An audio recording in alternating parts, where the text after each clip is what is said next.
म्हणलं तुफान लवकर झोपी गेले तर घरातली कामं पटपट करून घ्यावं. आणि हे तिघे बघा दिवसभर बेडवर लोळून असतात. त्यांना काय काम हो. लहान लेकरं असली ना घरात कामाची मज्जाच उडते. मग करा काम, आपली कामं झालीच म्हणून तशी 50% कामे आहेत ना माझी सकाळीच होतात, कारण माझ्या तुफानाला सांभाळायला मिस्टर आणि सासूबाई असतात.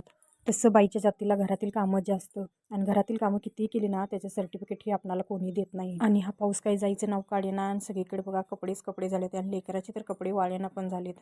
घरादारात सगळी लेकराचेच कपडे झाले. तर आमच्या इकडे नदीचं पाणी असल्यामुळे ना मी एकदाच सकाळी उकळून तिला दिवसभर तेच पाणी पाजते. एका तासापूर्वी मी हे कडाकणीचं पीठ मळून ठेवलेलं, आणि ते मस्त मऊ असं फुललेलंही.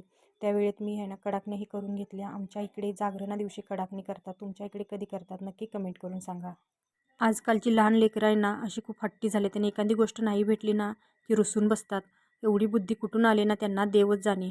तुफान शांत झालं होतं म्हणून म्हटलं की तिला आंघोळ घालून घ्यावी. तोपर्यंत तिच्या पप्पाने एंट्री मारली होती. मग काय मॅडमना पप्पाशिवाय कोणी लागतच नाही. टट्टा बाय बाय.